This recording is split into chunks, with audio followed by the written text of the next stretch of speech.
My hand contains 10 fingers, and most humans have around 10 fingers. And this is actually why the metric system uses a base of 10. So chemistry exists because someone counted on their hands? Honestly, kind of. But importantly, base 10 makes scaling numbers very easy. Consider 3.0 times 10. In order to answer this question, you simply need to move the decimal place over by 1. This gives us 30. Similarly, if we were to change 3.0 times 10 and make it to the second, then we would move our decimal place over 2 values. So this would give us 300. Similarly, if we had 3.00 times 10 to the third, we would again move our decimal place over, you guessed it, 1, 2, 3 times, and this would give us a value of 3,000. Notice that using base of 10, counting its exponent allows us to determine how many decimal places we should shift this value over. And these are for positive exponent values. So all of these values, even this invisible 1, is positive, so we shift the decimal place to the right. And this is different than if we used exponents where the values are negative. Consider 3,000 times 10 to the negative 1. Now we just shift this decimal place over to the left, and since the exponent value is 1, we shift it over by 1, giving us a value of 300. Similarly, if we were to write that same 3,000 value and make our exponent 10 to the negative 3, as you might imagine, this means that we would move our decimal place over 1, 2, 3 times to give us a value of 3.0. So using base 10 in scientific notation allows us to very easily scale numbers and write them in more simplistic fashion. And that type of notation is useful when doing unit conversions. Remember that here we use 12 inches is equal to 1 foot. That's known as a unit conversion. Similarly, 5,280 feet is actually equal to 1 mile. And this looks pretty nonsensical and unintuitive. And who even made this stuff up anyway? I know this one. Nate Bargatze told me that it was America and probably even George Washington. Yeah, I guess that's fair, but in most sciences, and especially in chemistry, instead we're going to use scientific notation. This takes on the general form of alpha times 10 raised to the power of n.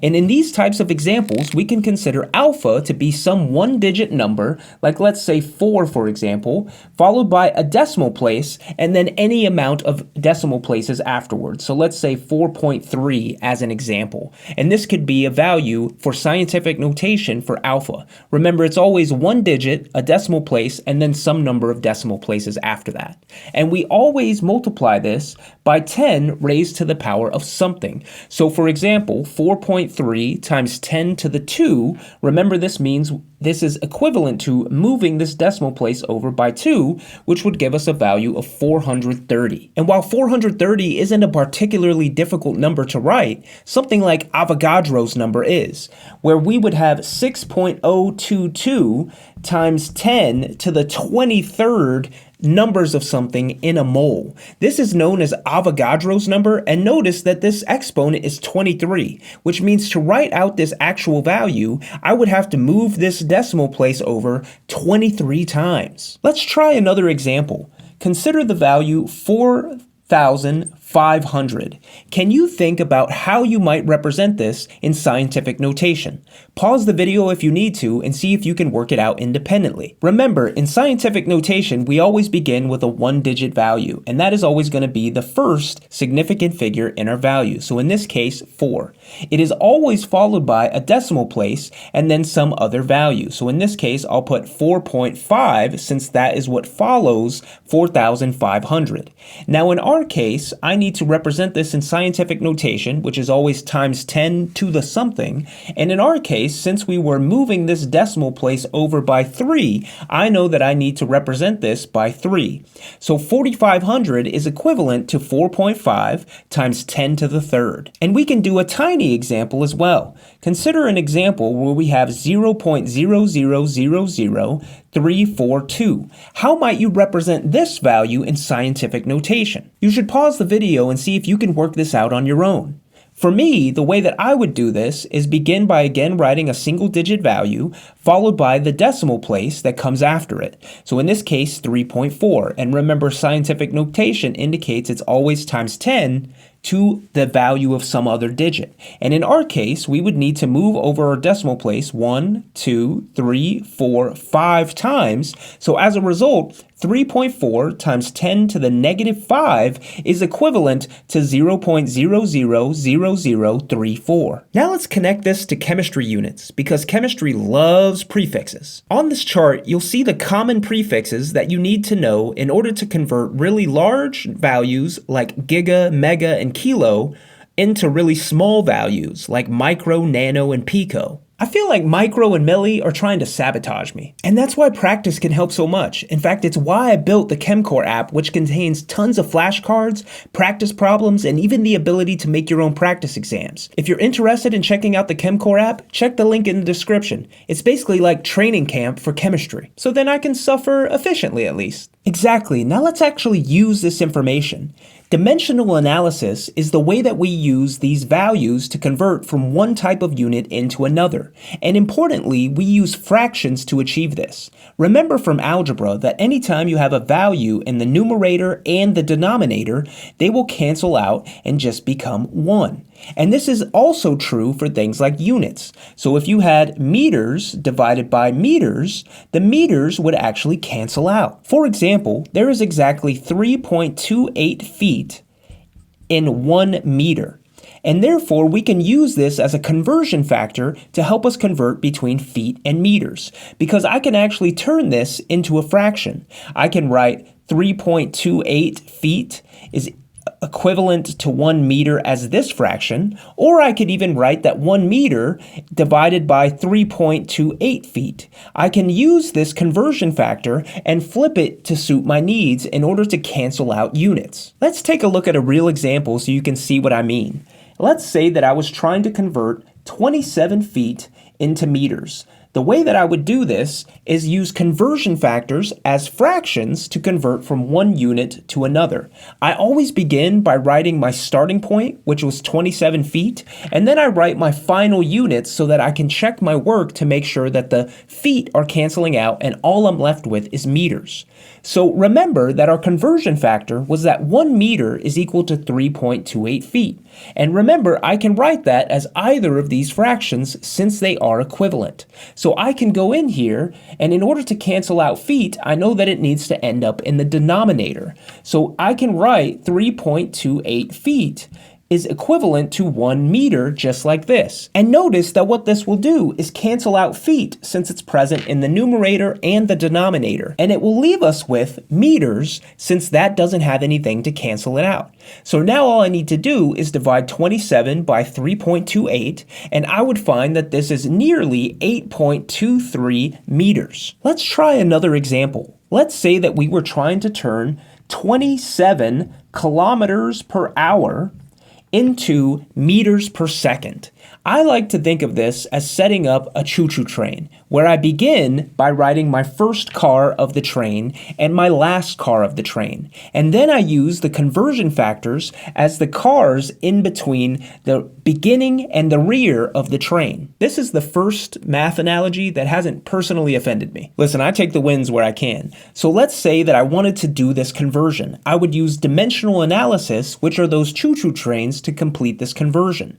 So for example, if I wanted to eliminate meters and be left with meters, I know that kilometers need to be in the denominator, whereas meters need to be in the numerator, because that will ensure that I cancel out kilometers. And it turns out that there are exactly 10 to the 3 meters in a kilometer. So I can use that conversion factor as my next car in the train. For converting hours to seconds, remember that I need to cancel out hours. And I can do this by remembering that there are 60 minutes in an hour. But in order to cancel out hours, since it's in the denominator, I need to make sure that it ends up in the numerator for my next car train.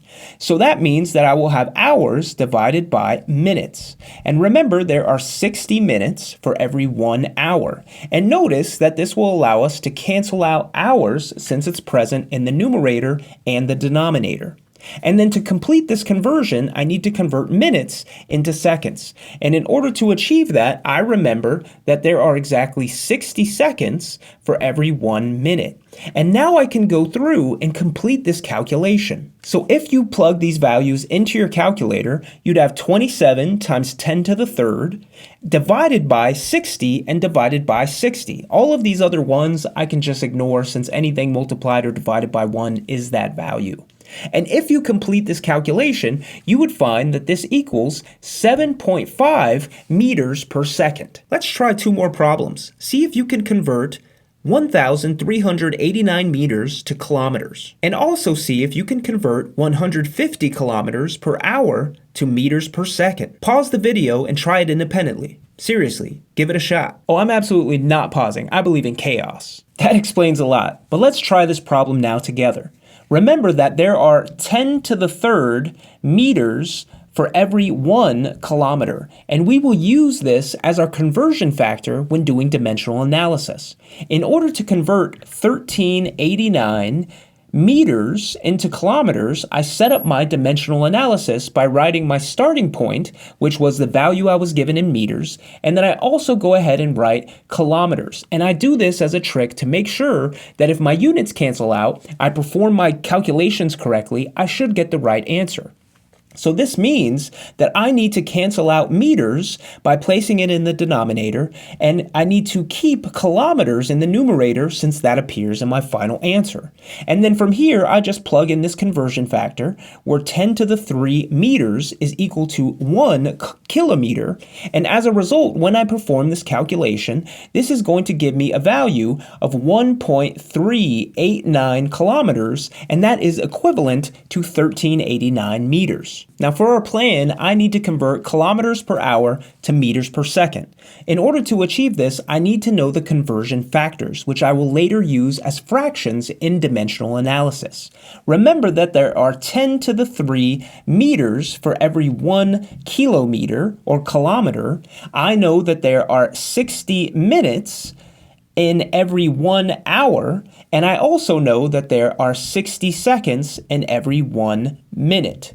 And again, these are conversion factors to convert from one unit to the other that I will later use as fractions. So when I set up my dimensional analysis, as always, I begin by writing my starting point, which in this case is 150 per every hour, because we were given that in our problem. And I know that I will later be converting this to meters per second. So now I can go in, setting up my choo-choo train, and place these conversion factors in the right orientation such that the correct units are canceled out. So for this, I need to make sure that kilometers end up in the denominator.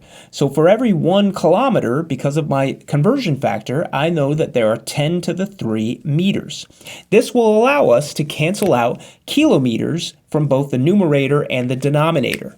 Next, I need to convert hours to seconds, but importantly, hours are in the denominator. So that means for every 1 hour, I will need to place 60 minutes in the denominator. And then I need to convert from minutes to seconds since hours have already been canceled out. Next, I can place the fact that there are exactly 60 seconds in every 1 minute, and now minutes will cancel out, and I should end up with the final answer as long as I plug this into my calculator correctly. And if you perform this calculation, you would find that after all of these dimensional analysis setup, this equals a value of 41.7 meters per second. The Greek prefixes tell us the powers of 10 that we can use to convert between different types of units. For dimensional analysis, units end up canceling like in algebra.